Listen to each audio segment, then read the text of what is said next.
Good afternoon, Anthony and all colleagues. Good afternoon.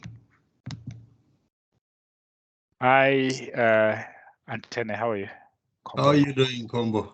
How's it Good, going? good. I was surviving in Somali region, Ethiopia. Yeah. Congratulations on new assignment. Thanks, I'm a signal. Congratulations, Combo. Thanks, Congratulations. Shama. Cheers, thanks. Right. How's Ethiopia? Shigralem, everything is fine. Great.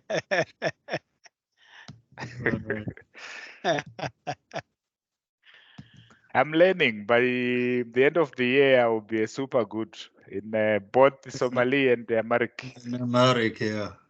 Yes. Yeah, with this space for sure. Yeah. Right.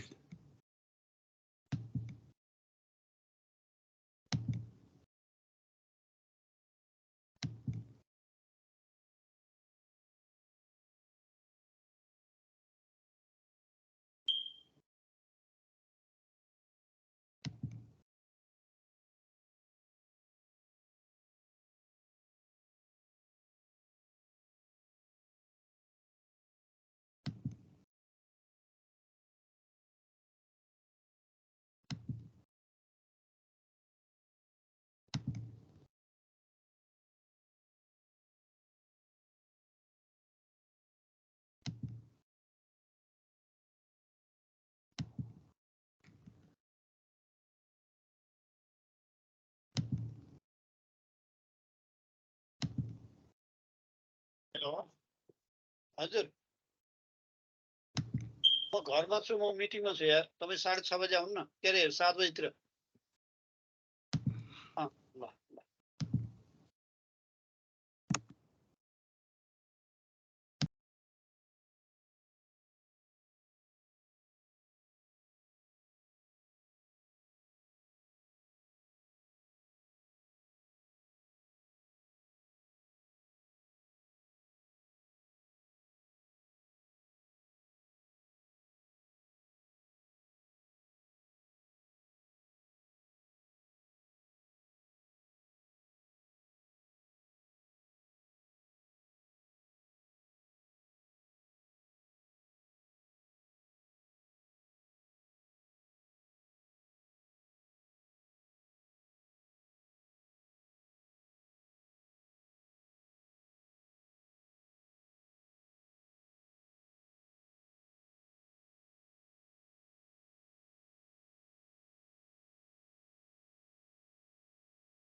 Excuse me, is it me? I came in a bit late. I don't hear anybody speaking. Is it that we are waiting for more people to come in Yes. or what?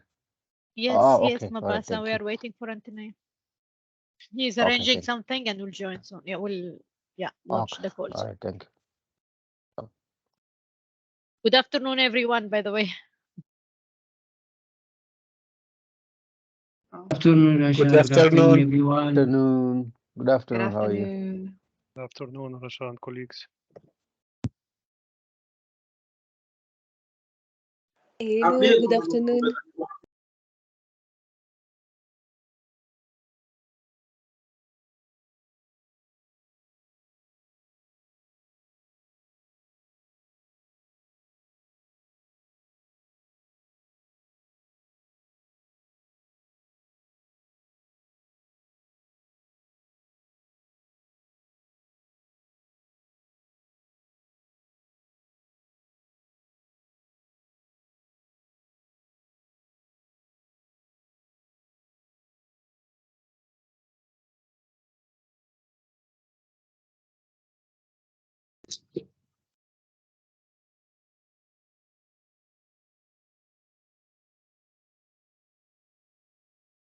Right. Right. Can you hear me, Alexa? Yes, we can hear you, Hi. Anthony. Yeah, we can hear you. All right, so we can start. Hi, everyone. Good afternoon for most of you, and good morning if you are in the Western Hemisphere. Welcome to this webinar. I start by introducing myself, and I invite my colleagues and Shabib and Alexa to introduce themselves. My name is Antana. I am the Global Nutrition Cluster Nutrition Information Systems Help Desk. I will be facilitating this webinar. And I have with me Shabib and Alexa. So over to you, Alexa, to introduce yourself. Thank you, Anthony, and hello, everyone. My name is Alexa or Alexandra Humphreys. I am the Assessment Advisor with the GNC Technical Alliance. I'm joining you today from Lisbon, Portugal. Very happy to be here, and I will pass this over to you, Shabib. Thank you, Alexa. Thank you, Antina. This is Shabib Al-Kobati, Information Management Specialist for Global Nutrition Cluster based in Geneva. Thank you. Over to you, Anthony. Thanks a lot. Thanks, everyone. Thanks for joining. Before we start, may I ask everyone to write your name, your position, and the country where you are joining from, so that we know who is joining and who is in the call. And this is going to be a 1.5 hour webinar, and we'll be taking you through some of the topics related to the JIAF process. And during the session, we will have time for Q&A, but in the meantime, if you'd like to put some questions, comments, please put it at the chat box, and Shabib and Alexa will be monitoring, and I also will be monitoring those questions when Alexa and Shabib run their sessions. And Shabib, next slide. So we will be talking about the overview JIAF process. This is not a full package training on JIAF. The JIAF training will be given at regional and at country level over the coming months. We will be talking mostly about the overview of the JIAF 2.0, and we'll be focusing on the rationale why the JIAF revision was made, and overview of the JIAF process included in the new JIAF guideline. And we talk about the modules in the new JIAF guideline. And finally, also we talk about the implication for nutrition cluster need analysis going forward. Before we go to the next slide, I really want to know your level of experience on the JIAF process. I'm sure most of you, as I can see, are part of the cluster coordination mechanism. You have been member of the cluster coordination team, so I'm thinking that you had some experience in the JIAF process. Just to know to what extent everyone is experienced, we just run a quick poll and see who is more familiar and not that familiar with the JIAF process. So Shabib, can you run the poll?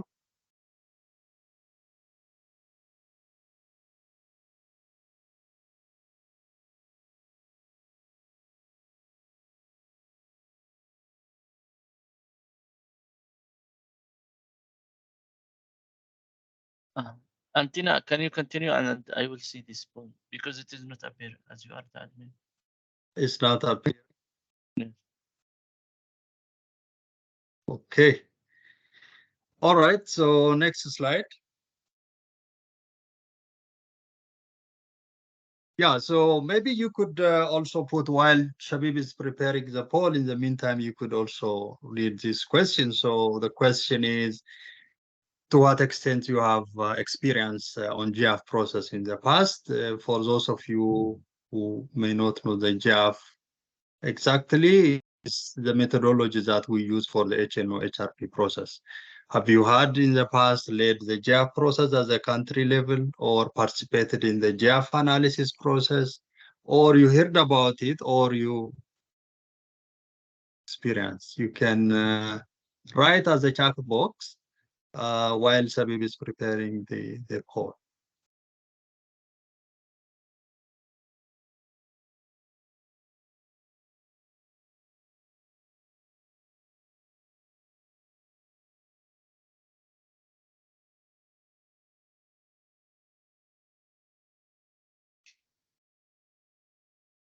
Okay, I can see the poll. Thank you, Shabib.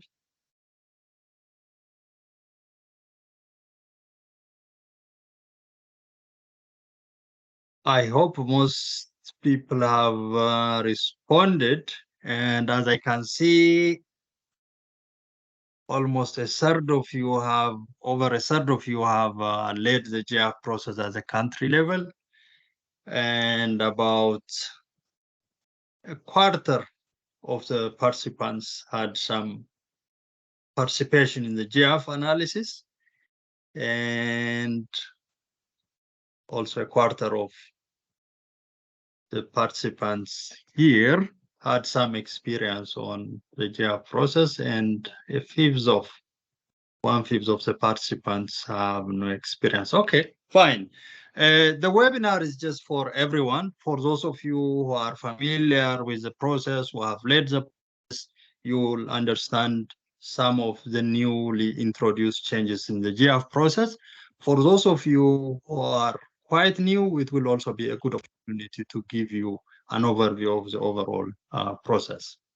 Shabib, next.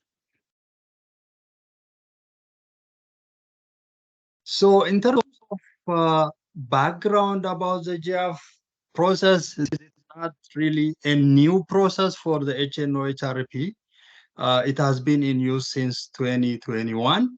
Initially in 2019, the JIAF was first drafted by OCHA and with input from the global clusters and major partners at the global level. And during the COVID HPC 2021 cycle, the JIAF 1.0, the first version of JIAF was used. And subsequently in 2021, there were a lot of feedback from the field, which indicated that it wasn't really implemented well. And following that, there was an independent external review of the JIAF methodology, and it was done by the Yale University in the US. And of course, also all the global clusters and major partners had a strategic moment of reflection workshop in Geneva in 2021, and reviewed the application of the experience on the application of the JIAF methodology for the HPC process. And the final conclusion of that exercise was to conduct a revision of the methodology and addressing some of the challenges and weaknesses in the JIAF methodology. So in 2022, there was a project management unit formed at the global level, hosted by IOM. And subsequently, there has been a lot of work together with the global clusters and the major partners in the revision of the JIAF methodology. There has been a lot of field testing in different countries. For example, in Cairo, there was in-person simulation of the methodology, and following that, there was a mini pilot in South Sudan and Niger. And also in 2023, there was a field testing of the methodology in Somalia and Colombia. So all these opportunities for field testing and piloting has helped the development of the JIAF 2.0. So the JIAF 0.0 now is finalized and will be ready for use for HPC 2024. So the reason we are having this today's orientation is also to give you overview information about what the methodology looks like and what the implication for nutrition need analysis would be going forward.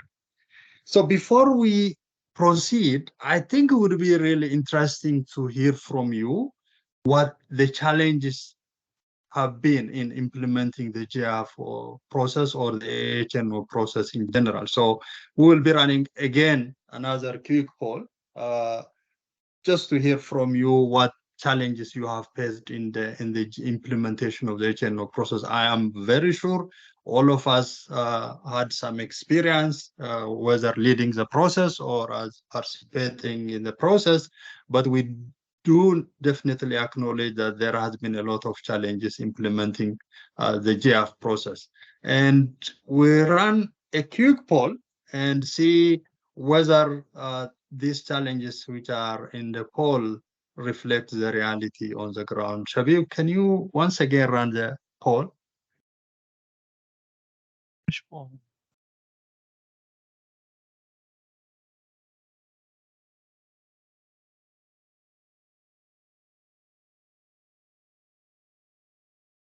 Not this one.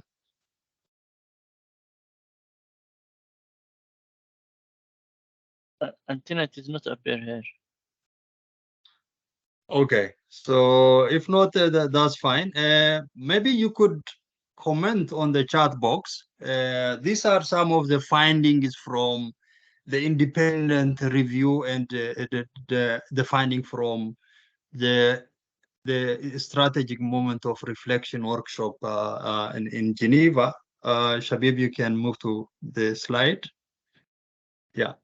So one of the observation from the review of the JIAF 1.0 was that the JIAF 1.0 was rolled out without sufficient field testing and awareness raising, and because of this, there was a lot of confusion at the country level.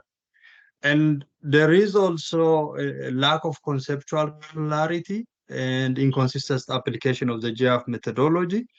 And according to the finding of the final review, almost every country which implemented JIAF implemented it differently. So there was a lot of inconsistency in the application of the methodology. And another major observation was that the process was very heavy and complicated. And especially in countries where there is a lack of data, in data poor countries, the process was really complicated and practically challenging. So that was one of the major observations from the independent review. And the output of the JIAF process, the HNO process overall, looking at the global level, there was some questions raised on the quality of the HNO analysis, especially from the donor community. For example, severity scales and thresholds massively differ from one country to the other. And also the pin estimation sometimes is overestimation or underestimation. And in comparison with the previous years, sometimes some countries, their pin happens to be like very low or completely also increased in a very significant amount, in significant number. So this clearly shows that there is some problem in the process of implementing the JIAF methodology. So I think in most of the countries in nutrition cluster, for sure, we have experienced similar challenges. And if there are any challenges that you have experienced, please, you can also put at the chat box. But for sure, these are some of the common challenges which the global clusters also agreed with the finding of the independent review. And this triggers the need for revision of the JIAF methodology. Next slide, Shabi.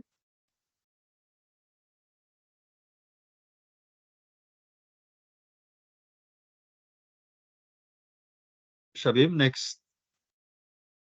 Okay. So now, based on the findings of the independent review and based on the strategic moment of reflection feedback, there was a need to revise the JIAF methodology and develop the JIAF 2.0. And some of the major changes which are introduced, which I think is important to note, is these are some of the changes that are made to improve the whole process. One major change introduced in this JIAF 2.0 is the process has been broken down into distinct manageable steps and modules with the clearly defined outputs. And we'll be talking about what these clearly defined modules will look like and the output from those components will look like. And there is also inclusion of standard tools and global reference standards. And in addition, also, OCHA has created an online platform, which is not right now available, but it will be available towards the beginning of July. So unlike the past, where we do not have really a global level standard tools which guides the analysis process, now we do have for each step of the process a standard tool and global reference standards. And I will be talking about that later on. And in terms of timeline, there is a major change in the analysis time frame. As you know, the HNO process started sometime in June, July, and ended towards the end of November, beginning of December. Right now, based on the new JIAF guidelines, the timeline will be starting from beginning of second quarter till the end of September, October. So we'll see also that the change in the next slides. And also the decision-making process will also be changed. So there will be 3 workshops which will be conducted with a clearly defined outputs. And we'll see also what those workshops will do in the next slides.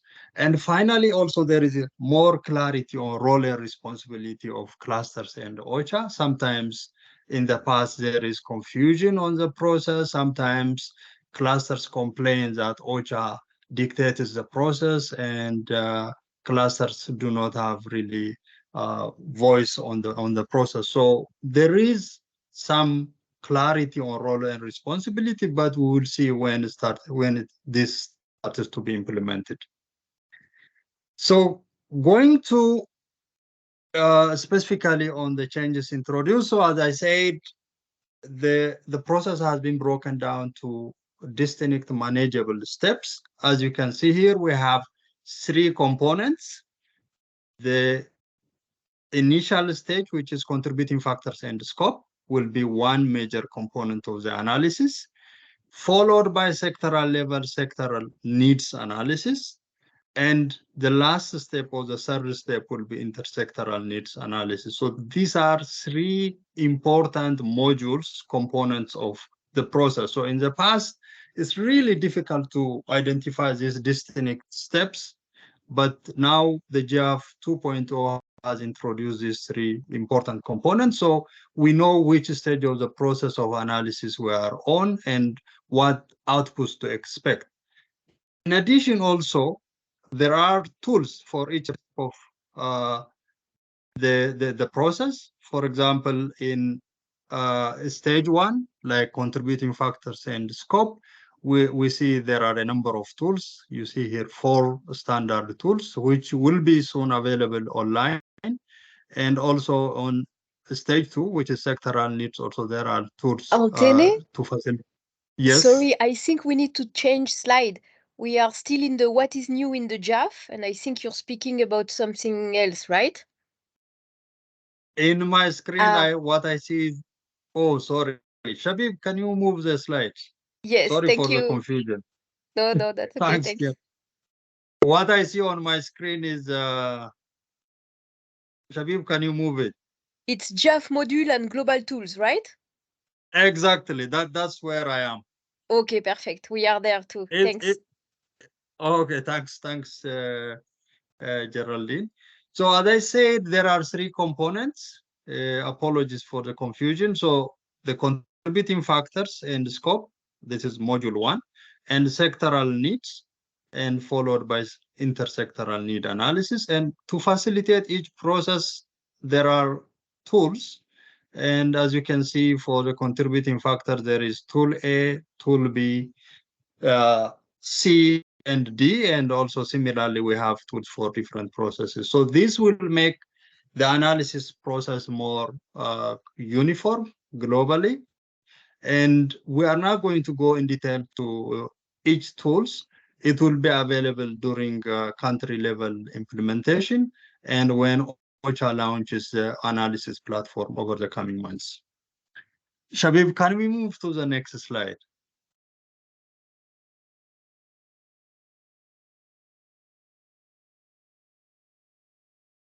Yes, Antina, we move.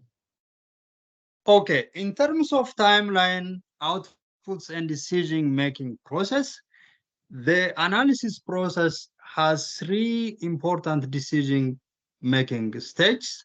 The initial process, the initial analysis starts sometime in February to April.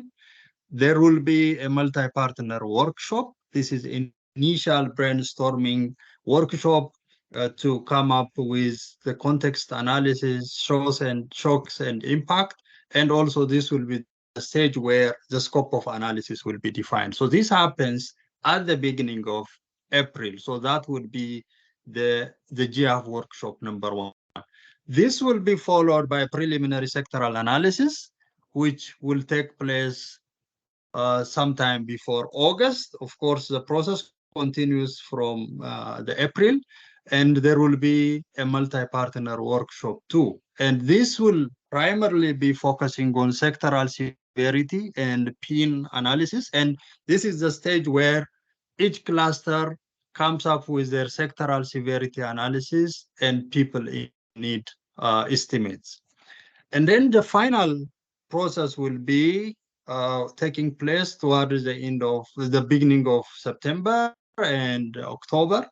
And the main activity at this stage will be bringing all pieces of the analysis together and finalizing the analysis. And at this stage, there will be also a high-level partner consultation, which involves consultation, of course, with the HCT members and the donor community and also the major partners at the country level. So the process and the decision making will have 3 elements. The initial analysis, unlike in the past where the HNO workshop, which usually take place sometime in June, July, now we start the process early. And the next stage, which is the preliminary sectoral analysis level, it will be completed towards the end of August or sometime in August. And then finally, the whole process is completed by October. Next slide.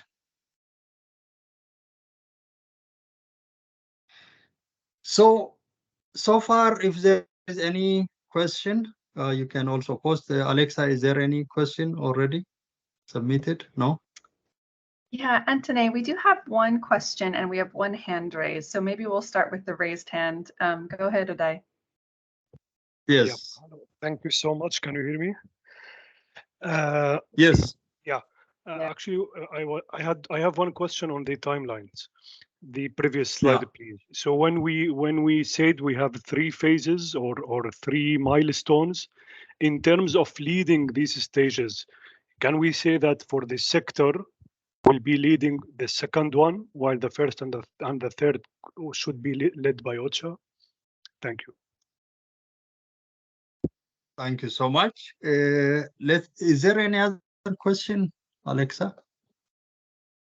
Okay, yeah, I see here Yes, we have one one other from question. Mabasa question. Yes. Okay,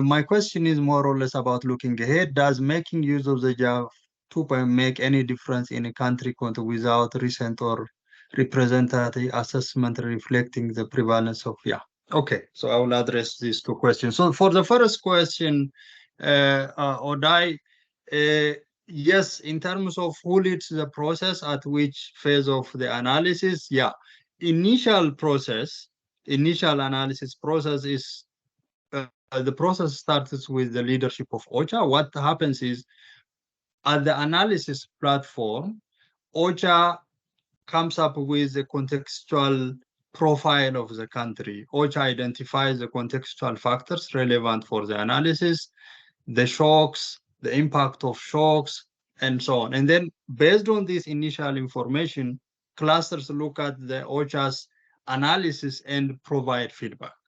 So the first stage, the process is led by OCHA.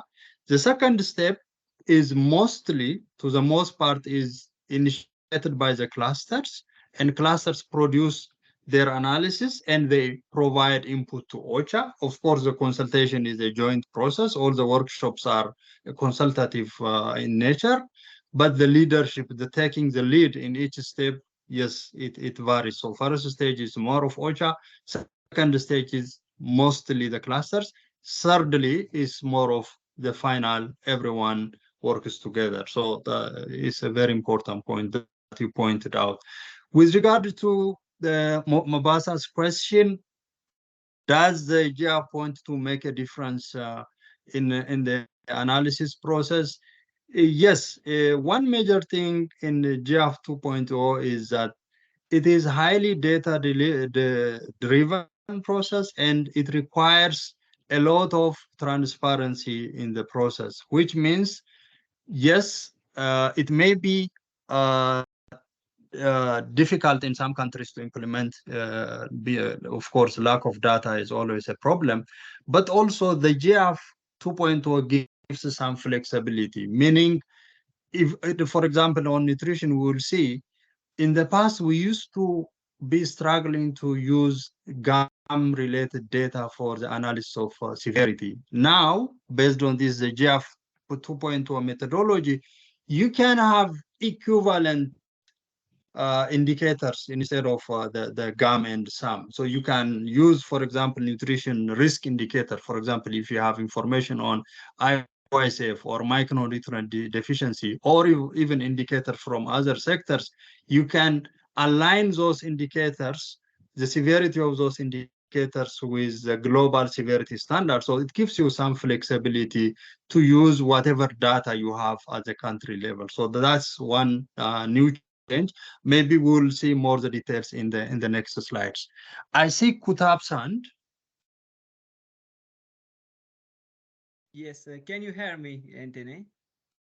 Yes, Kutab, go ahead, Okay. please. Okay. Hi, everyone. My question is regarding, when we talk about, when we look to the time period from February to October, it's almost like the entire year. And in the initial analysis, we are looking that we are also doing like shocks and impact. Population movement is also one of the thing. So there is also high chance, like in a country like South Sudan, Somalia, Afghanistan, the population movement, these changes can also occur in any time. Like, for example, if there are any changes occur in May or in July, so what we will do in that time? See, like this initial analysis look like will be like outdated in that case. So what we will do in that case? Over to you. Thank you. Thank you so much, Kutab. Very important point. I mean, this is a very dynamic process. It doesn't mean that the shocks identified sometime in beginning of April will not change, and they could change. I mean, situation could evolve there, the new shocks can emerge, but it's very likely that the shocks are more or less the same. For example, in case of Afghanistan, you may have new displacements, but at the end of the day, the reason for that displacement, the main driver is conflict. So if you are, I'm sure the country level analysis identifies conflict as one shock. So whether you have additional caseload after the initial identification of the shock, yeah, that could be a possibility. But also in terms of numbers, like initially maybe the affected areas or the affected population by a given shock, for example, in case of Afghanistan, let's say conflict, in the analysis process, for example, sometime in May or sometime in June or maybe July or August, if there is change in the areas affected, of course, it has to be updated. So perhaps this is really a dynamic process, but the idea is to make sure that, to start the process, as we know, like the July to October time is very tight, as we know, for the HNO process, but this is trying to simplify the process by making sure that we start the process early. For example, in Afghanistan, conflict has been the main driver, and even if you start the process, you will not have really new shocks. The shocks are more or less the same in most of the countries. So it's a dynamic process, and any change in affected population, affected areas, of course, will be included in the analysis. Okay, I think we can move to the next one. Shabib, next slide, please.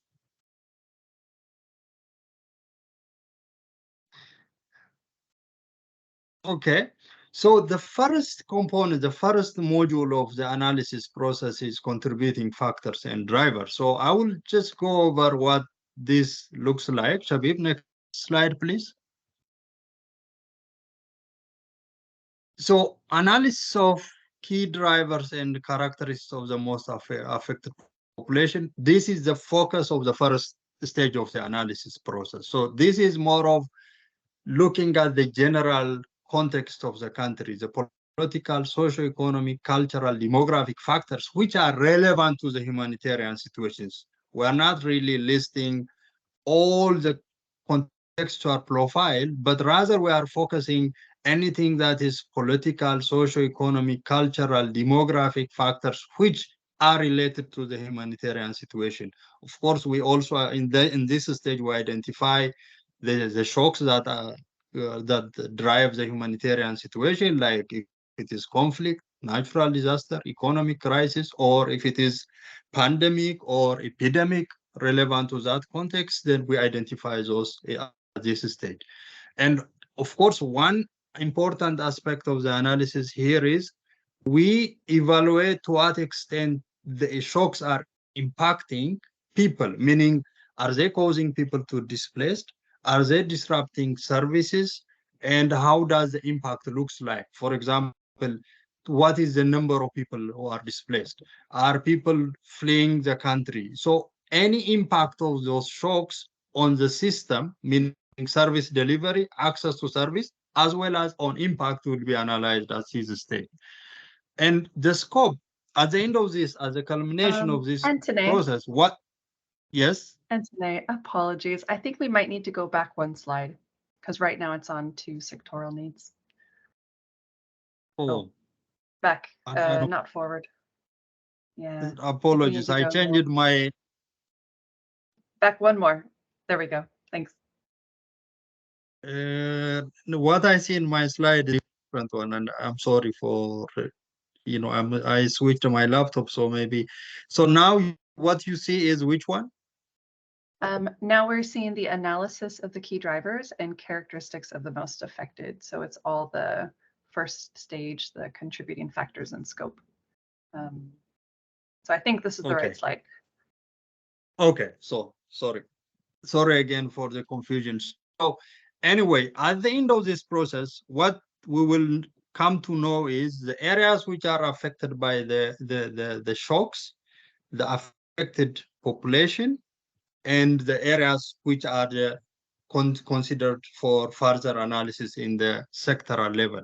And as I said earlier, the process will be led by OCHA, and there are tools, and clusters will be consulted on the identified shocks, the contextual factors, and the impact of those shocks.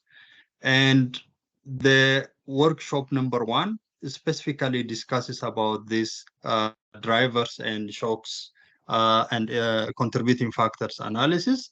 And this will be completed, and this information will be used for the next step of the analysis. Next. Okay, so are we in sectoral needs analysis slide? Sorry, my slide is okay. All right, so let's move on. So now we finished the first module, which is the key drivers and the scope. And based on that analysis, we know which areas are affected, what are the main shocks, what population groups are affected. Now, using this information, the clusters go to their respective partners and their team, and they look at what is the sector specific needs. Now, the new change in the JIAF 2.0 is that the people in need, the distinction between what is considered emergency and what is considered non-emergency or development need in the past has been confusing. So now the new change here is there is a global definition for what is considered as people in need in case of emergency. So as you can see here, there is tool 2.2a. It has interagency standing committee and global cluster definition of people in need. We will show you the nutrition definition of needs. So at this stage, the clusters and OCHA at the country level are expected to ensure that the population in need estimate is estimated by confirming with the global definition of people in need. So all the inclusion criteria for people in need at the global need level should be met at the country level. So what does the people in need standard definition looks like globally? So the people in need are a subset of affected population. So for people to be considered as people in need, they have to be the subset of the affected population, and their certain conditions like the physical security, basic right, dignity, living condition, livelihood are threatened and has been disrupted and have some difficulties accessing services. So these two major criteria need to be met. So they have to be affected, and they are a subset of the affected population. Their physical and basic rights and also dignity are threatened, and also their access to services compromised.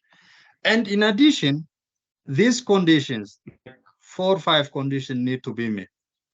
The affected, they have to be a subset of affected population. That's one major criteria. And also they need to experience humanitarian deprivation and protection risk. And thirdly, the people in need includes people who are currently receiving assistance or who may require continued assistance. So some clusters tend to exclude the needs, which are people, they exclude people who are currently receiving assistance, but that doesn't to be the case.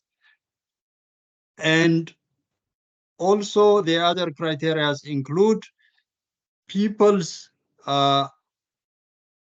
needs, which are whether they are met by the government or any other body, plus the humanitarian assistance provided by the humanitarian partners, regardless of who is providing the assistance. So long as people have needs, they have to be included in people in need. And of course, we need to also include projected needs in the people in need. Okay, can we move to the next slide, Shabi, please?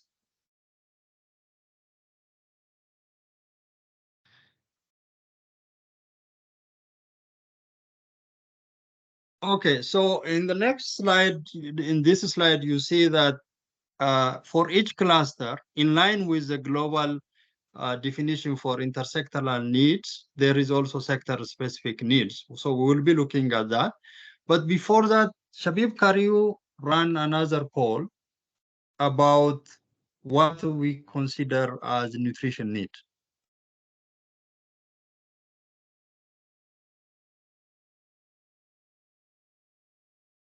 Hi, Antina. Regarding the poll, it is not working now. Okay. Because you changed Fine. Okay. your Right. Okay. Next slide then. So definition of need in the nutrition sector.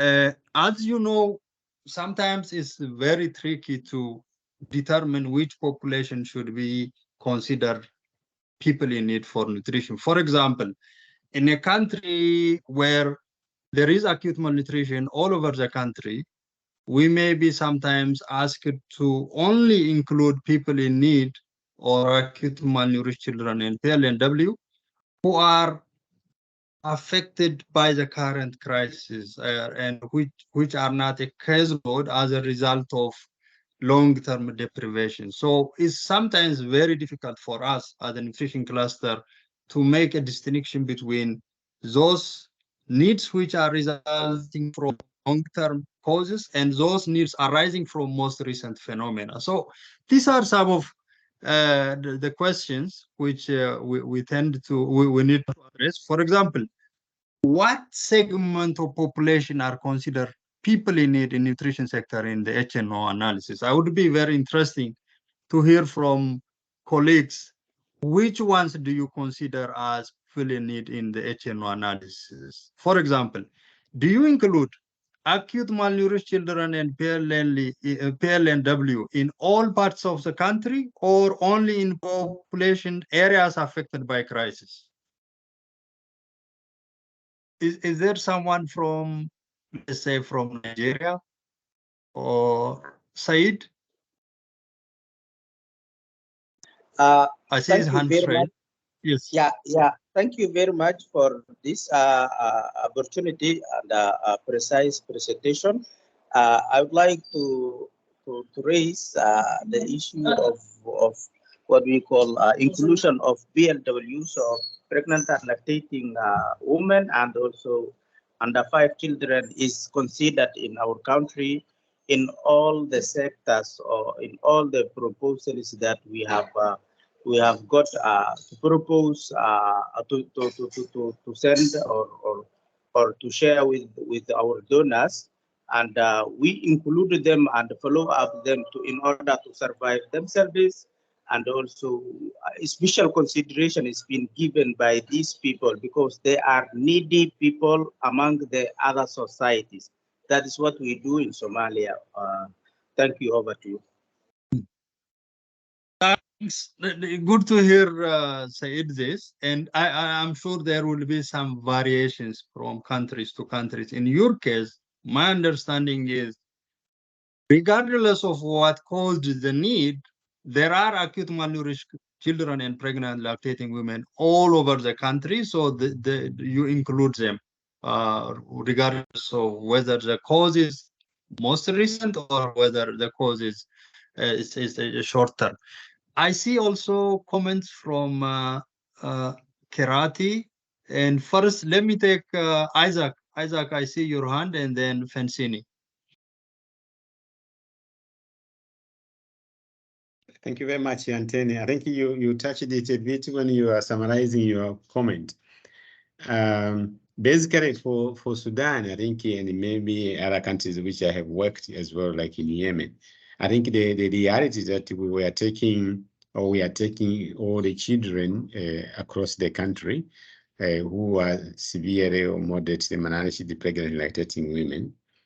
As you know, the previous JIAF was, trying to limit the definition of or focusing on the humanitarian need for, I think, civility scale number 3, 4, and 5.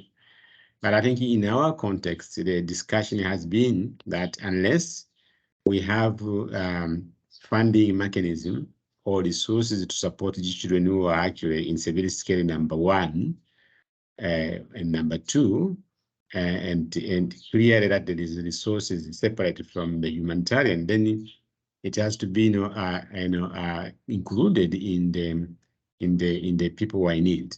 So basically, considering all the children, across the country, and pregnant and lactating women. In other countries, of course, we are using the PIN for as the overall for the biggest number of the program which I need, like pregnant year, but I think not in the case for Sudan. So that is what we have been using for the projection, for the estimation of the PIN. Over to you, say, I told you, sorry, Thanks. Thanks, Isaac. Yeah, I think your case is similar to that of Somalia. Some areas, for example, in Sudan, also I worked there, I know that the humanitarian community usually includes the Darfur, the Kordofan, and Blue Nile as area of focus for the need analysis. And areas such as the northern eastern part, which is the Red Sea, the Gadarif area, which normally have global acute malnutrition level greater than even emergency, they tend to be excluded. And of course, over the years, the nutrition cluster, the lead agency UNICEF, and we support with several other organizations with a strong advocacy, you manage to include that part as well in the analysis. But for most of the sectors, they don't include that part of the country in the past. I don't know, it has changed. So now the issue is that what is the past inclusion criteria for people in need has been expanded and more clarity is there. So which means is that so long as people are suffering from acute malnutrition, whether they are in areas which are identified are affected by recent situation or recent shocks, or they are outside, they have to be included. So that's the new thing. I'll show you also in the next slide. And one more question before I give it to Fenseni is that we have sometimes in some countries, we see also at the GNC, some countries include PIN for children under 5 who are usually targeted for biannual vitamin A supplementation, meaning in most cases, this is considered as a development program where the government or the Ministry of Health targets all under 5 children for a biannual supplementation of vitamin A supplementation do we include these cases in the HNO? Some countries they do, sometimes some countries they don't. So it would be good to hear about this. Maybe once I hear from Fenseni, I will give it to Kerati. I think he put some comment related to this one. So Fenseni, over to you. Hello, thank you, and greetings from Mozambique. I think that you kind of touched already what I wanted to raise in terms of points. So my first point is that we still lack clarity on the guidance on how to estimate PIN or SIN. And when you look at JIAF 1.0, and I'm hoping that the 2.0 version will be more clear, like will give clear guidance on that. When you look at the guidance, normally it puts nutrition in a position where we tend to underestimate the number of people in need of nutrition services. And why I'm saying that, because we are focusing on most critical indicators like acute malnutrition. And for instance, to reach children with treatment, we need to screen them. So if we are not considering as people in need all the children under 5 among the displaced persons or affected persons, we end up with a really small number in terms of PIN. But the efforts that we have to put in terms of reaching all children with the screening so we can identify the ones needing treatment is quite high and sometimes underfunded. This is one thing. Then the second issue is that nutrition is multisectoral, right? We know that if we want to, in the emergency settings, if we want to revert the scenario in terms of caseload, we have to bring other sectors together. And this is also underlooked aspect of the humanitarian response, because we are not counting the in an intersectoral manner the number of people in need of nutrition services, but to be reached by food baskets and other essential interventions that will support prevention of malnutrition. So I'm hoping that this next version will give you more guidance. And also it's great to hear that we are not the only ones struggling, for instance, with vitamin A supplementation. It's true that it should be provided through routine systems, but when you are in situations where you have hard to reach the populations because they are isolated due to conflict, and the routine health system is not able to reach those children, it becomes the mandate of the cluster to ensure that they are reached with essential services. So I don't see anything wrong on that. Then on the fact that we can now look up at uncovered areas where we have high rates of GAM, but there's no, for instance, population movements. I think it's going to be challenging because I've been participating in several intersectoral coordination meetings, and even at the high level, at the representatives venue, they tend to agree that we should focus more on providing acute response and leave the continuum of care to the development program. So, for instance, for Mozambique, it has been quite challenging to provide support to provinces that are normally affected by cyclone, because it's emergencies that are acute, and it's very difficult to anticipate the needs without having a cyclone. So we've been doing our humanitarian response mostly focused on people directly impacted by conflict, which is underestimating, again, the number of people in need of humanitarian response for the year. So I'm just sharing some country experiences and challenges, but happy to know that we are not alone in the struggle. Thank you. Mhm. Thanks, Francine.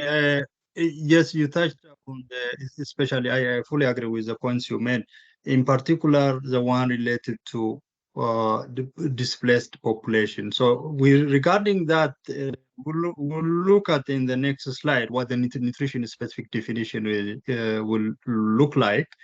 And I am very confident that the definition that we incorporated to the JIAF guideline, specifically in relation to nutrition, accommodates as many of the contexts as possible. It includes areas affected by shocks and areas which are not affected by recent shock, but still experiencing high level of GAM. They are also included.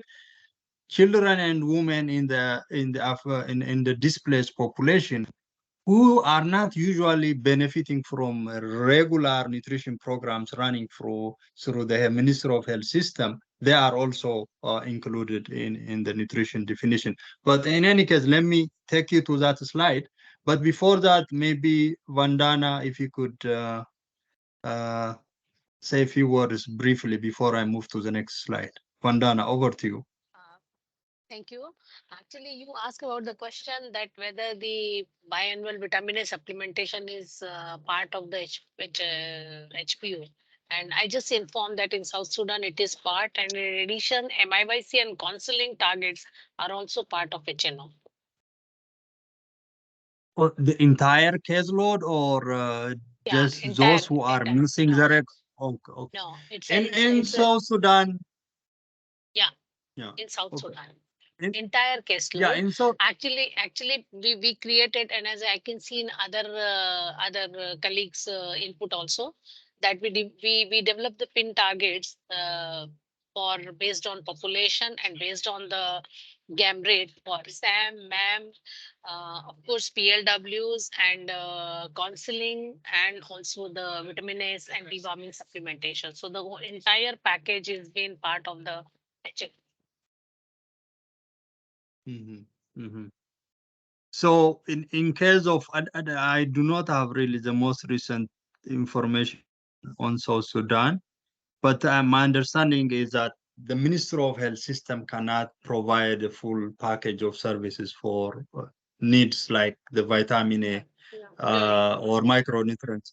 Yeah, you are very right. This is all donor driven. This is all partner driven. Okay. Whether it is Okay. MM treatment, counseling, or whether it is vitamin A supplementation, it is all partner driven, and the partners raises the reasonable resources through the different approaching different donors, because all the donors and all the implementing partners are members of the nutrition cluster coordination team. So that is why when they create HNO, it include everything. Thank you. Thank you so much, Vandana. Yeah. So in case of South Sudan, it makes sense because there is no other alternative means of delivering assistance other than the humanitarian system. So in that case, you may need to include the caseload for micronutrient supplementation. Okay, let me go over this definition before I allow Karati, Kutab, and Isaac to talk. So our definition of pain, which was developed in alignment with the Intra-Agency Standing Committee definition, which I showed you. Are we on that slide, Shabib? Nutrition sector PIN definition. Yes, Anthony. Okay, sorry. So according to definition, children 0 to 59 months, LNW, and other highly vulnerable groups who are acutely malnourished or at risk of becoming acutely malnourished. One, in areas affected by crisis, as defined by the scope analysis, or in areas where acute malnutrition rate is above emergency level, even though the areas are outside areas affected by the current crisis as defined by the scope of analysis. So according to this definition, if you have areas of high GAM rate or high acute malnutrition concern, you can include whether that area is included by other clusters or by OCHA, it doesn't really matter. You can include so long as there is high GAM rate, regardless of what is the main driver for the need. So which is really a good one. So I hope this clarifies most of the questions that raised already. And also here you can also, if you see the footnote here, number 2, people at heightened risk of acute malnutrition includes all those in a camp or camp-like setting, IDPs, vulnerable migrants and refugees. And also it is a subset of population who experience poor infant young child feeding practices, micronutrient deficiency, high morbidity, who are not covered through a regular nutrition program, like biannual vitamin A supplementation, growth monitoring and promotion, community-based nutrition program. So this is exactly what Vandana referred to in case of South Sudan. If we identify population of children and pregnant and lactating women who are not getting services related to prevention services by government, by regular program, this will also be considered for inclusion in the PIN. So emergency level nutrition, we have a standard, this is clear. So this is basically the definition that we are adopted in the JIAF. So I hope it reflects the reality in most of the countries. Of course, this has been reviewed with the Global Nutrition Information System working group, and we did also a lot of consultation, bilateral consultation with cluster coordinators, as well as also our team at the global level. So before we finish this one, and before I hand it over to Alexa, Karati, very quickly, I give you about 30 seconds. Go ahead, please. Thanks, Anthony. And sorry, I'm in a noisy place, but I just wanted to highlight a couple of things. The first one is that I think there is a comment. Your line is breaking. Karati, your line is breaking. Okay. Can you hear me now? Yes. Can you be a little bit louder? Okay, I'll be a little bit louder. Just to highlight that there is a comment that when you look at this definition, it's only leading us more to a response that is just looking at acute malnutrition as an entry point for response, but we also have other responses that are done in emergency, especially the prevention that we need to look at. And just quickly, I just also wanted to highlight that in relation to the next step, because immediately we have a smaller number of PIN or people in need in relation to acute malnutrition, then at the end of the day, our response becomes very expensive compared to other sectors that are looking at population-based kind of identification like WASH or household or health. So we really need to think around in either the second option of looking at geographical areas of where there is a crisis, but also include these activities that are not only related to treatment. Over to you. Thanks. Yeah, well, thanks for your point. These are some of, I mean, every country has a different context. At the end of the day, there is a common definition that every country cluster should adopt, which is the inclusion criteria for the Interagency Standing Committee. And depending, I mean, we can only give a general guideline, which is as much accommodative as possible. I do hope this definition does that. But depending on your specific context, it's up to the country team to identify certain segments of population who really need assistance. So this definition is a very general, but its application in your specific context also depends on your context. But in any case, what JIAF 2.0 is saying is there should be a uniform criteria which is applied across different countries. Kutab, Isaac, and Nia, maybe we go through the next slides and we will have time for Q&A, and then at that time I will give you a chance to speak. And next slide. So this will be on severity of needs. This is in the second stage of the process, there is analysis of severity of needs. So I will hand it over this to Alexa to take us through what this process looks like. Over to you, Alexa. Oh, thank you, Antone. I hope everyone can hear me clearly. So we're going to be looking briefly at Tool 2B, Sectoral Severity.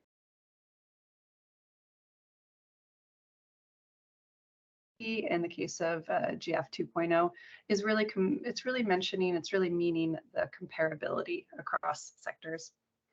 So on this slide, the diagram we're looking at is a reference table, and it's presenting the overall jointly agreed upon categories and general descriptions for each phase of severity.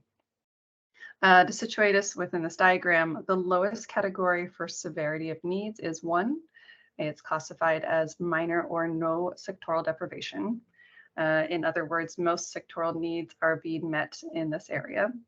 And then it continues up until the highest category of 5, which is classified as sectoral collapse. This means that for a given area there's been an utter collapse of basic services and a total inability to meet basic sectoral needs. Each global cluster, so CCCM, education, food security, shelter, health, nutrition protection, and WASH, they each has provided cluster-specific interpretations of how severity for their given sector aligns to these overall jointly agreed upon categories and descriptions for each phase. It's imperative that cluster analysts carefully review this reference table and align their analyses of cluster-specific severity with the guidance provided jointly and for that cluster. Adaptations can be made, but they should be justified and done so in collaboration with global clusters. And just to summarize what this process looks like, it starts by reviewing this JIAF global reference for the descriptions, as well as the sectoral descriptions and definitions provided by the clusters.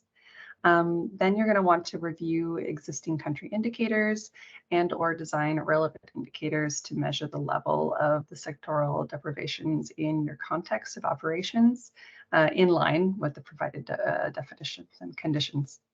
If and only if needed, then that would be the point at which you would adapt the sectoral descriptions to your context by editing the platform. There's an online platform that facilitates all of this. And in case there is an agreement that further contextualization is needed, then that can be done. Then you would submit and present to the analysis group the approach, the method, indicators, and discuss how everything aligns. And after that, it's just a process of continuing to update as needed. So we've looked at this briefly to see more globally what this looks like in terms of the different phases for the GIAF 2.0. On the next slide, we're going to look at specifically what this looks like for the nutrition sector. Next slide, please.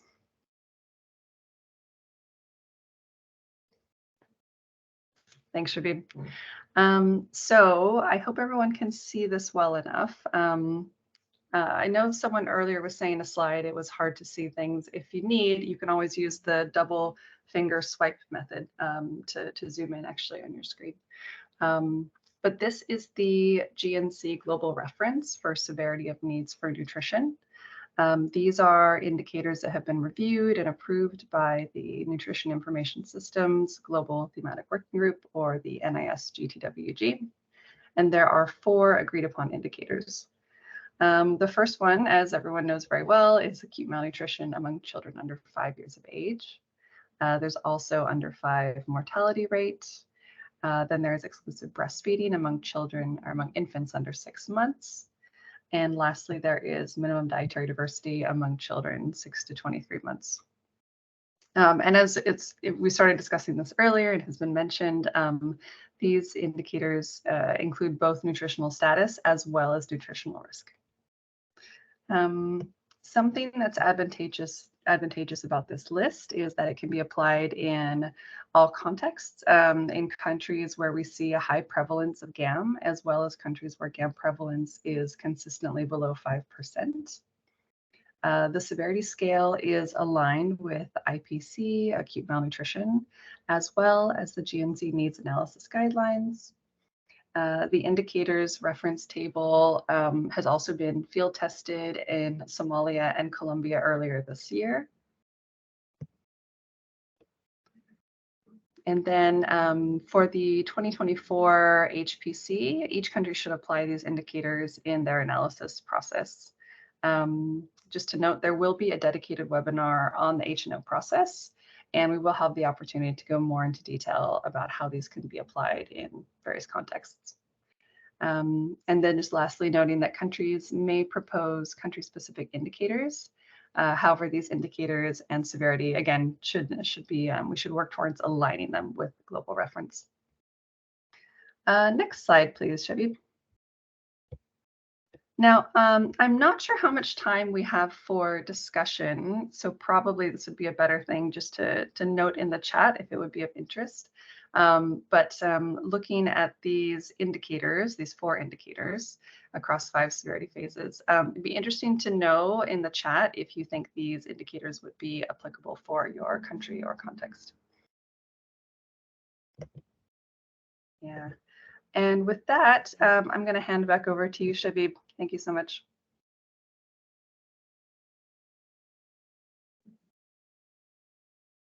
Thanks, Alexa. So that's just overview of what the standard reference table for severity looks like. In the past, we do not have a global level reference for clusters. Of course, for nutrition, we do have, but it wasn't really officially published in the JIAF methodology. So thank you, Alexa, for highlighting that. Obviously, this requires discussion, one-on-one discussion between you and us. In fact, actually, one stage of the H&O process, the JIAF process, is for the clusters to identify country-specific severity indicators and thresholds and discuss with their respective clusters whether those thresholds or indicators are in line with the global reference. So we will have a detailed webinar on the H&O process for 2024. But one thing that I would like to mention to everyone is that During the process, we may need to have like one-on-one discussion about your indicators and whether or not they are in line with the global reference table. I just want to highlight this point. Okay, let's move. We have only limited time. So the next component is the intersectoral needs. So we finished the contributing factors. We talked about the scope, the main drivers, and then we moved to the sector-specific need analysis, which is about the PIN and which is the severity analysis. Then the third step, which is about it is more of a quality control, a third level analysis, where each cluster's input to OCHA or intersectoral level analysis undergoes through some process of validation and quality control. Next slide, please, Shabi. Okay. One of the major things that happen at the sectoral level is the overall estimation of intersectoral people in need. So as you know, for every country, there is one overall PIN in the past. Like, for example, Sudan, 10 million or 5 million, or Somalia, 7 million. But how that number has been in the past estimated was a little bit confusing. There is inconsistency. So what the new suggested methodology says is the people in need will be compiled from the lowest administrative unit, meaning if we have 100 districts, it will be the sum of the total PIN from the 100 districts. But for each one of the administrative unit, you will be taking the highest PIN for all sectors. For example, if you have WASH, nutrition, food security, and education, and the segment of population they are targeting, more or less they converge. Some of them, they target the entire population. For example, the food security, it includes children, women, all the household members. Nutrition, we mostly focus on children and women, and education focuses on children. So anyway, the highest PIN for a particular administrative unit is taken as the total people in need for intersectoral needs for that particular administrative area. So when it comes to the national PIN, it will be the total sum of those PINs, which are aggregated from the individual administrative unit, the smallest possible administrative unit. That's how the PIN is calculated. And each sector's PIN is also reviewed. Like, even if you come up with your own analysis and you give OCHA your PIN number, it undergoes through some secondary level verification exercise. So next slide. Should be next slide. Yeah. So what happens is, for every administrative unit, the analysis team, which comprises of clusters, OCHA, and other major partners, they identify some flags. If there are any really significant deviations in the PIN, then they are flagged and they undergo through some verification, some validation exercise. So these are some examples. So if you have, for example, a significant number of PIN for nutrition, but other sectors do not have a significant, like no or maybe less PIN in one administrative unit, then nutrition cluster need to explain why the nutrition needs are higher or the PIN is higher in a particular administrative unit. So as I said, this stage of the process is making sure that there is explanation for any deviation from the other sectors. Next slide.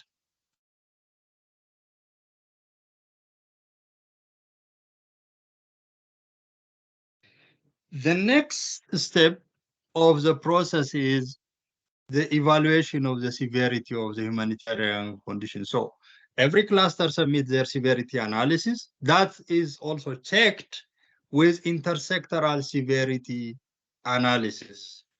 So it may not be very clear right now, but we hope we will give more clarity in the upcoming webinar. There is an intersectoral severity classification reference table, which has outcome level indicators. For example, if I give you an example of the kind of indicators included in that reference table, there is mortality rate, there is acute malnutrition rate. So these are more of outcome level indicators. So every cluster, they come up with severity analysis, and those administrative units classified with respect to those severity classifications are compared with more intersectoral and more outcome, humanitarian outcome level indicator. So how this looks like, unless you see it really practically and unless I demonstrate it, it would be difficult to understand. But the point I would like to highlight here is that any analysis of severity analysis undertaken at the cluster level will go under the intersectoral analysis, and there will be some comparison with the intersectoral level analysis. So we will go in detail on this particular aspect in the HNO webinar sometime in June, in July. So any significant deviation from the intersectoral severity analysis, as similar to the PIN, is flagged, reviewed, and validated by clusters and OCHA. So at the end of the day, the main objective of the intersectoral level analysis, the third component of the process, is to make sure that the whatever analysis that the clusters do is transparent and dependable and also credible. So this is more of a quality assurance step of the process. Next slide.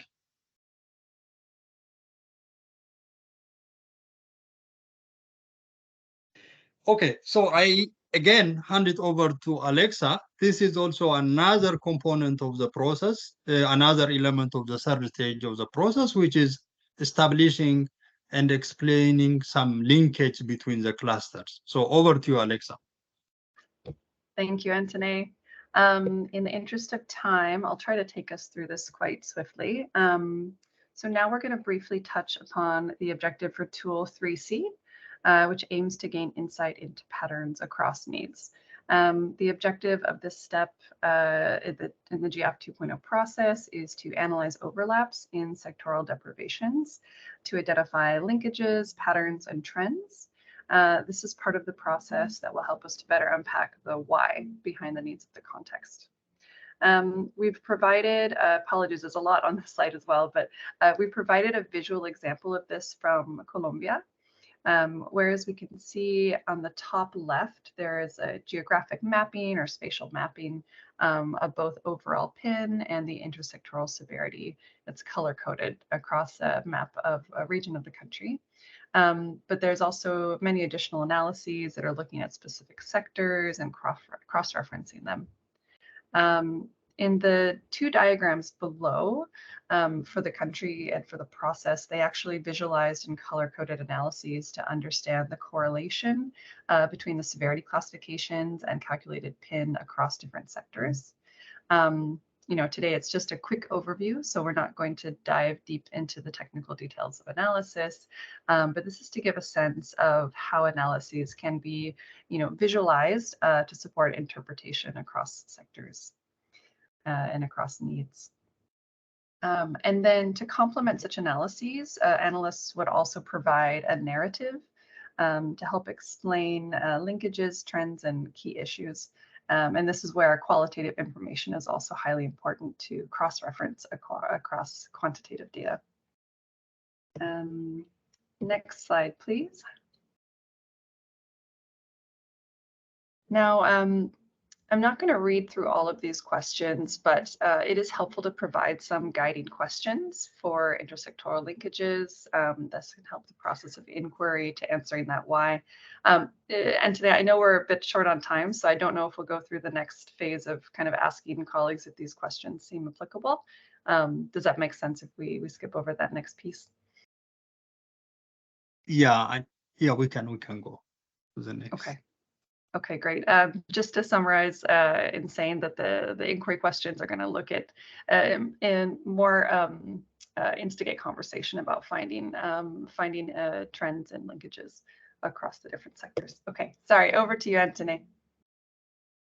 Yeah, thanks, Alexa. So this stage of the process is more of providing some explanatory analysis about some of the observed patterns.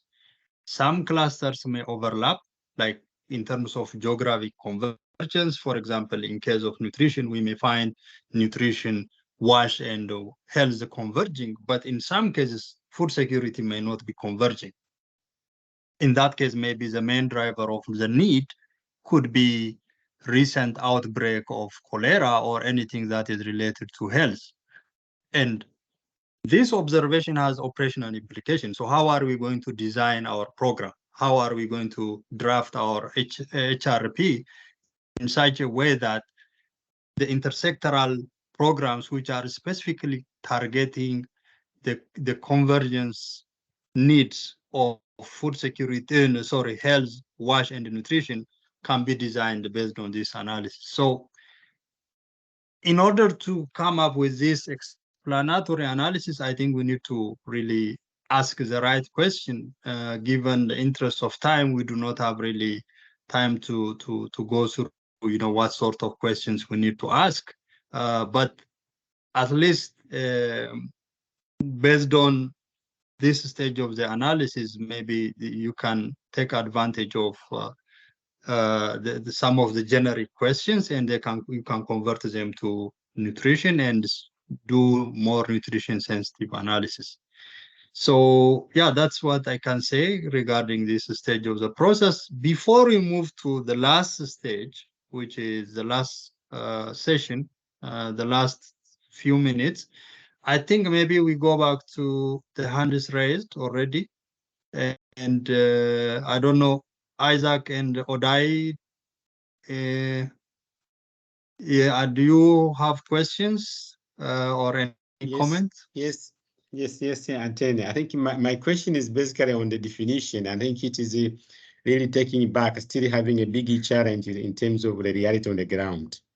The reality on the ground is that most of the time we may have areas which have those level few. Maybe, for example, in Sudan, maybe 65 of the localities may have gone or even 70, maybe in 100, between 10 up to that 14. But there are others which have low level of acute malnutrition, where there is no capacity, meaning that the government, if they are not getting money from the humanitarian system, they cannot even respond in those areas.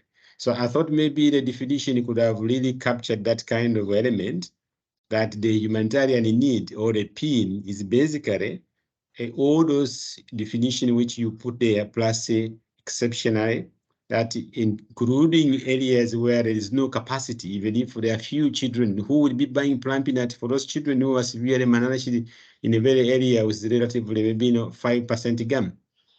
So we leave them to die if the government is not able to buy them. So I think that's the kind of an issue in the current definition, even the definition in the JIAF2. Over to you, Antony. I know it may not be easy to discuss it now, but I think that's an issue which we are likely to be seeing, because if we allow this definition to go the way it is, OCHA sometimes takes everything for the way it is written without any consideration. For example, last year they sent us an email, or a sector, that any locality which is not following it, this shouldn't come into the HRP.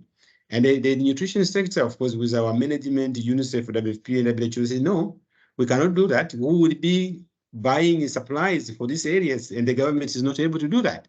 So we refused, and we presented the need based on what we think as a sector that there was a need for the population. Over to you, Antony.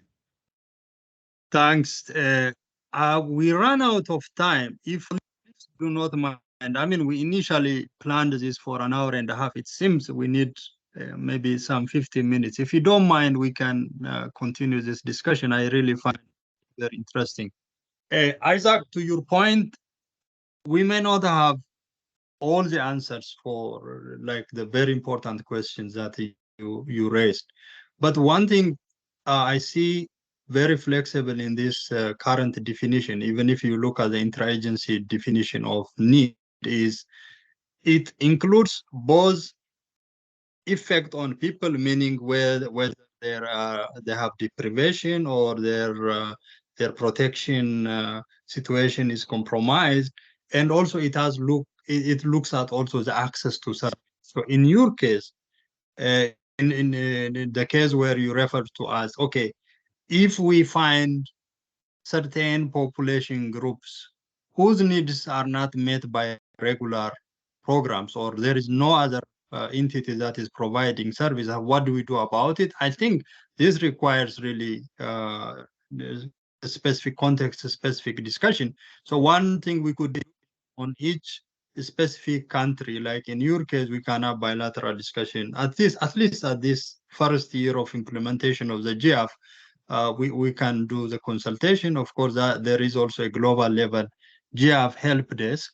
It can that body also can help us to clarify some unclear questions. So maybe we can have a bilateral discussion. But one thing we should take advantage of the new definition is that it's very broad and very flexible, and it looks at both the people situation, deprivations and sufferings, as well as also their level of access to services. So those considerations are very important. But anyway, we can have bilateral discussion. Since Zandra hasn't spoken yet, so I give it to Zandra, and then we go to Odai. Zandra, over to you. Thank you, Antonella, and thank you, colleagues, for these kind of discussions. Just to keep in mind that it's important to include in this kind of framework, as we suggested in the workshop here in Colombia, about the coverage of the nutrition intervention. That is very important for us, especially in the regions, or actually in the countries where the prevalence is so low, or sorry, so low than the cut of points that you are established.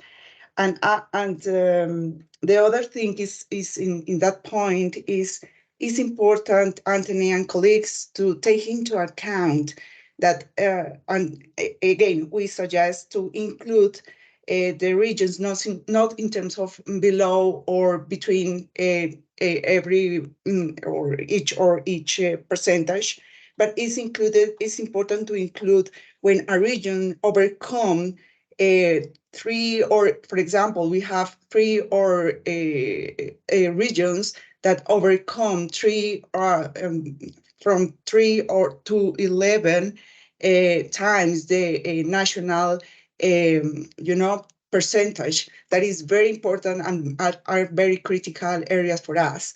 So unfortunately, these kind of cut-off points are not reflected our citations, and it's important if you want to evaluate the coverage of nutrition interventions. It's important to include as an indicator. For example, we are identified that, for example, we have a prevalence of acute malnutrition in 2% in migrant population, but the access to nutrition intervention is more than is below 50%. That is good a opportunity for us in terms of the index of nutrition deprivations, colleagues. Thank you. Thank you, Zandra.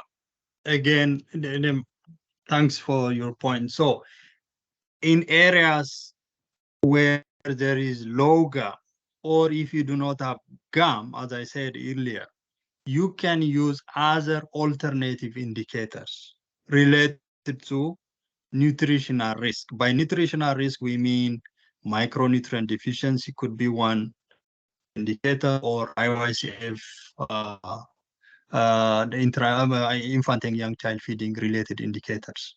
So that's one option you have. In the past, we were trying to find GAM related data in some cases where there is no capacity to do assessment, or even if we have GAM data, the GAM level is very low, which is the case in most of the LACRO. Now, the option we have is you don't necessarily have to have a GAM data for you to identify needs for the humanitarian response. You can use alternative indicators. So that's the new change. So in any case, we need to discuss this on case-by-case basis, but the general recommendation is that alternative indicators can be used.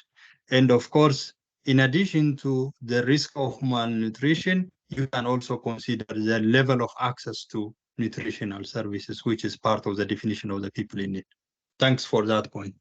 Odai? Yeah, thank you so much, Anthony. Actually, I don't know if you have already answered this question now, but what I saw in the definition of the PIN is it's taking into consideration only the acute malnutrition. Even when they talked about the risk, they said the risk of acute malnutrition. So if we stick to this definition, we are saying that the nutrition response is centered by the acute malnutrition, which is not the case in many contexts where the micronutrient deficiency is the major concern, for example. So shouldn't we consider these children on PLW that are in need for micronutrient supplementation as part of the people in need for nutrition assistance? Because the nutrition response, as we all know, is not centered by acute malnutrition. We all try to prevent the all forms of malnutrition, not only acute malnutrition first, and then when it fails, we go for treatment. So this is something extremely important for some contexts like Syria. And if the time does not allow to discuss it now, we would, it would be highly appreciated if we can set a separate meeting to discuss it bilaterally. Thank you so much. Yeah, thanks, Odai. Just let me make some correction on maybe, I don't know whether you didn't hear me. In the nutrition need, I don't know which slide number it is, Shabib can show us. The definition says nutrition risk as well as acute malnutrition status. But nutrition risk can be anything like IYCF practice related, or it could also be, of course, micronutrient deficiency is also a nutritional status, but in this case, we consider it as a risk for acute malnutrition. So micronutrient deficiency, IYCF situation, or even some indicators of nutritional risk from based on data from other clusters, all these are considered for nutrition need. So it's not only acute malnutrition, other aspects of nutritional risk are also considered. So that I really want to correct you on that point. Right. Okay, any other raised hand, Anthony, or can maybe you go back to the slide, please? Because I think the third point on the slide still reads that heightened risk of acute malnutrition in the definition, please. Shabib, can you move to slide?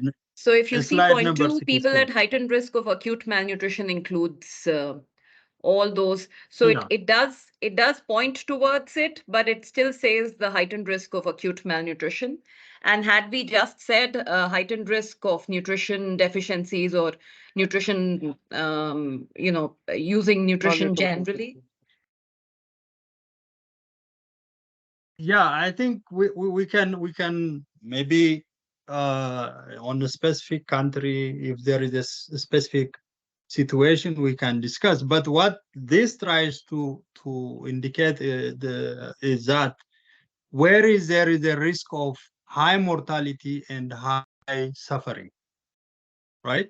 Those are populations who, whether it's pregnant and lactating women or children under 5, if they have a risk of suffering and mortality or morbidity and mortality, it can be manifested in terms of acute malnutrition, or it can be manifested in terms of anything that leads to acute malnutrition. So that's the general idea behind this definition. That doesn't mean that this risk, by the way, whether you say chronic malnutrition, whether you say micronutrient deficiency or IOSF practices, they tend to converge. If you have this situation, you are very likely to end up having acute malnutrition problem. So that's what it means. But in any case, we cannot explain everything here now, but happy to discuss with you on your specific context. And of course, the JIAF methodology actually recommends that. We have this general definition, but every context is different. But it really requires that each country consults with their respective global clusters, right? So there will be more opportunity for us to consult each other going forward in the upcoming HNO process. Okay, Alexa, Shabib, is there anything, any point mentioned in the chat box that we need to discuss or respond to, which I haven't answered for? Yeah, Anthony, if we have time, there was a couple interesting questions about aggravating factors that I'm not sure if we touched upon. Let's see. Let me find the other one. Or I can just pose to the colleagues. There were two colleagues that had asked about aggravating factors. Niha's, I see Niha's point. Maybe I didn't understand. Maybe Niha, you can you speak? Sorry, I was just basically trying to highlight that it's not just the problem of the definition, because as nutrition teams, for example, we understand that the definition is flexible and comprehensive. But OCHA, if they take this definition and say that your GAM is not 5 and above or 10 and above, and that you cannot consider these areas as your PIN, and also agencies focus more on GAM rather than the drivers of malnutrition, which has been a very long-standing problem for the nutrition sector response and trying to prevent, like Ode also highlighted. I mean, just to say that I also come from Syria, so I think mine and Ode's challenges with that definition is also about the context here.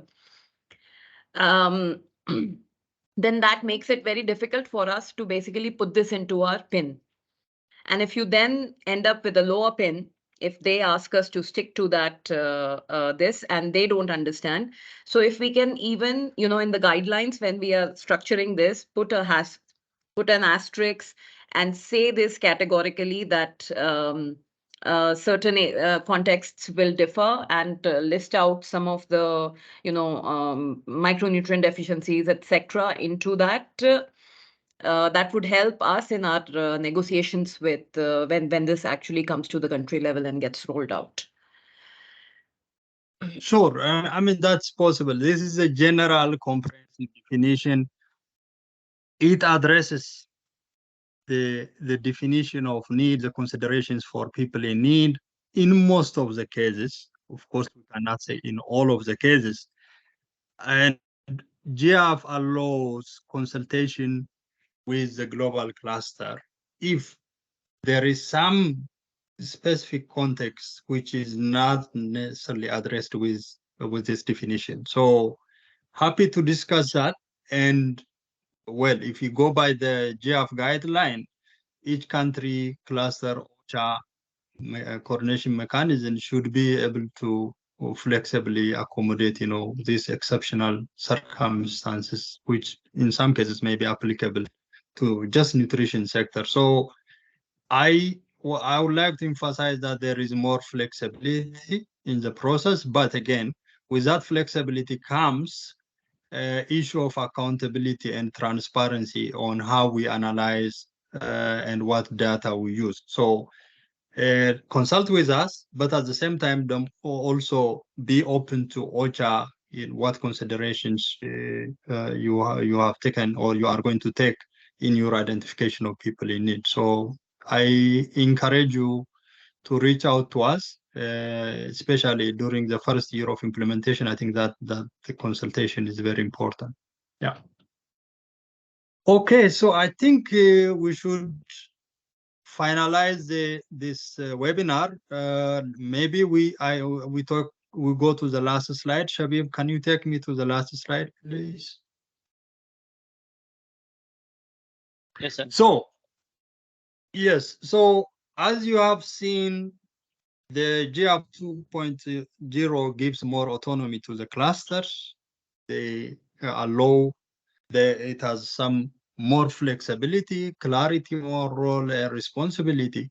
But at the same time, also it requires clusters to be more objective in their analysis and use data in a more responsible and transparent manner, which means is that we need to have the right data, whether it is related to acute malnutrition or other forms of malnutrition or risk of malnutrition, but we need to have a better way of collating our data from different sources. So in preparation for 2024, we have done certain preparations. Of course, earlier this year, you have submitted your assessment plan. We have received close to, I think, 20 countries already regarding their assessment plan. This is, for example, the screen on the screen. Shabib, are we on screen number, slide number 29? 28. Now 29, yes. Okay, thanks. So you see an example from Myanmar. Of course, many of you have shared the assessment plan. Please, any assessment that requires support, myself and Alexa are available to support you in every stage of the process, but also share assessment plans with us, because one major emphasis that JIAF made is that the whole process should be based on strong data, and the clusters should be transparent in their analysis process, which includes actually using the right data. So what we are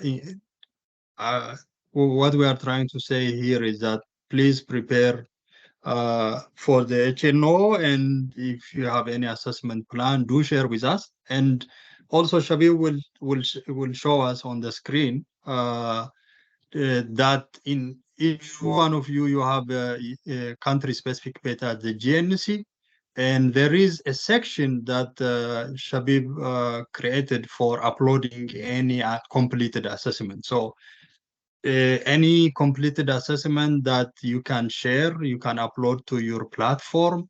I think that's one way of demonstrating that you are using data from dependable resources, and it would also help us to look at your data in preparation for the 2024 HNO analysis. Next slide, please, Shabib. Another important aspect of preparation is IPCAMN analysis. Some of you have already started the process, others are in the process, and GNC and IPCAMN have identified about 20 countries with GAM greater than 5 who may need acute IPCAMN analysis. And those countries, I think most of you know who you are. And one thing that requires follow-up is for you to confirm if you would like to do IPCAMN analysis this year. So you can reach out to me. You can contact me expressing your interest and also your timeline to conduct IPCAMN analysis. So this is also one thing we would like to do ahead of the HNO process. And finally, next slide, Shabib. So in terms of what support will be provided for the HNO, the upcoming HNO, as I said, the JIAF methodology has been finalized. The guideline will be ready soon. When it is ready, we'll be sharing with you by email, or we post it in our website.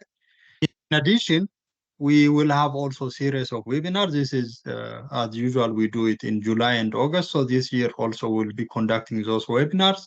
We'll let you know specific dates sometimes towards the beginning of July or end of June. So there will be more detailed explanation on the process, which is now guided by the JIAF 2.0 methodology.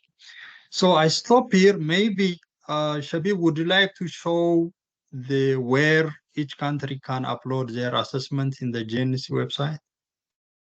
Yes, Antina. Can you see my screen? Yes. Not yet, is coming. Okay. Now? Yes. Okay. So everyone, if you go to this in our Global Nutrition Cluster website, if you go to where we work, So after that, you will select the country it is belong to you. For example, I take a scenario of Afghanistan. So once you Afghanistan, for example, you will find something, it's called edit. So after that, everyone in focal point IM or coordination, they have the username password. If you find any difficulties access to this page, just let me know, I will let you know. So you can find here this tabs. So if you click here in the assessment, you just select assessment. After that, you choose the file you want to Antenna and Alexa to review and just upload it. After that, they will have access to this file to be reviewed from them side.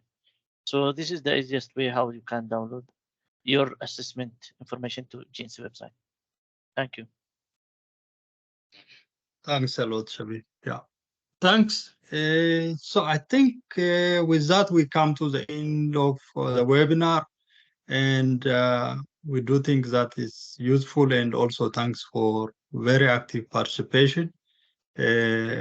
Obviously, we haven't addressed all your questions in the webinar, but we are happy to continue this discussion bilaterally. And we do hope also the upcoming HNO webinars, maybe we will schedule it for more than 2 hours so that we go in detail on the analysis process. But thank you for joining today's webinar, and thank you so much for your participation. Thank you so much. Thank you. Thank you so much. Thank Thank you very much. Thank you, everyone. Thank you, everyone. Thank you. You all, thank you all.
Something.